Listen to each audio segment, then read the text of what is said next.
Bonjour, bienvenue à notre chronique du mois de juin. Alors Frédéric, ce mois-ci, on va parler de l'économie mondiale. Oui. On a connu quand même des hauts et des bas dans nos portefeuilles dans la dernière année. Les gens sont un petit peu frileux et incertains à savoir on investit où. Est-ce que c'est le bon moment d'investir? Est-ce que ça serait le moment, là, selon toi? Mais c'est la question qu'on se pose toujours quand on arrive pour investir. Puis je trouve ça intéressant, j'ai un tableau justement à vous montrer qu'à chaque année, on peut se trouver une bonne raison de ne pas investir.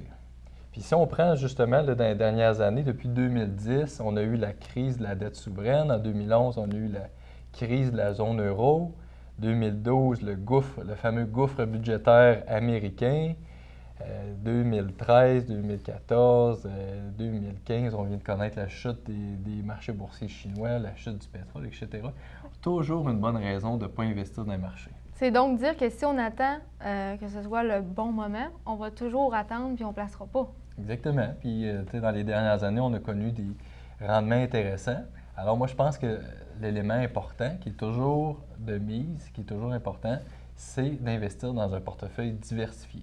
Si quelqu'un vient te voir là, demain matin et te demande bon, pour cette année, on investit où? Souvent, on en a qui arrivent dans notre bureau et ils veulent la réponse claire. Là, cette année, moi, j'investis où? Je mets mes billes où? J'ai un autre tableau intéressant à vous montrer, c'est un argument en faveur de la diversification des placements. Si on regarde le tableau, il y a des couleurs, il y a des types d'actions américaines, de marchés émergents, des petites capitalisations, des grandes capitalisations. Puis on voit que des années, on peut regarder le début du tableau, on voit les 4 premières années de 95 à 98.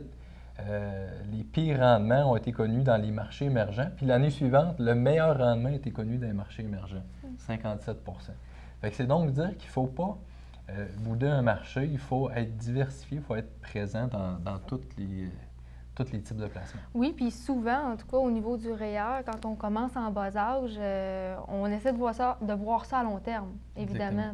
Dans ce cas-là, on vise une diversification. Puis si on parle plus particulièrement du marché canadien, qu'est-ce que tu aurais à nous dire à ce sujet-là? Parce qu'on sait que cette année, ça a été quand même difficile là, sur ce marché-là. Qu'est-ce qu'on doit en penser du marché canadien? Bien, le marché canadien est peut-être trop concentré dans des secteurs comme l'énergie, les matériaux, ce qui fait que, bon, on est plus vulnérable les dernières années. Mais si on regarde à long terme, sur 10 ans, le marché canadien a fait près de 7 le marché américain a fait un petit peu plus que 8 Puis, si on avait un portefeuille équilibré, comparable, bien, 7 de moyenne sur 10 ans. Fait que c'est donc dire que peut-être le Canada, il faut être en petite ou en moyenne partie, mais ça fait partie d'un portefeuille équilibré, ça fait partie d'une diversification. Étant donné que cette année, ça a été difficile au niveau canadien, est-ce que ça serait le moment d'investir? Est-ce que les gens vont dire, bon, bien là, le pétrole est bas, moi j'investis là-dedans? Est-ce qu'on se lance là, parce que le marché est à prix rabais? C'est toujours un élément de risque. Puis moi, je pense que ce qu'il faut tenir compte dans notre portefeuille, c'est d'avoir du temps. Il faut avoir du temps devant nous. Le marché canadien peut se replacer. Si on regarde les 5 pires, j'aime bien cette statistique-là, les 5 pires années, le pire timing pour investir à la bourse, au Canada, sur 5 ans, le pire timing a fait moins 1,9 Puis aux États-Unis, les 5 pires années ont fait moins 7,5 Fait que c'est toujours le temps qui va nous donner raison.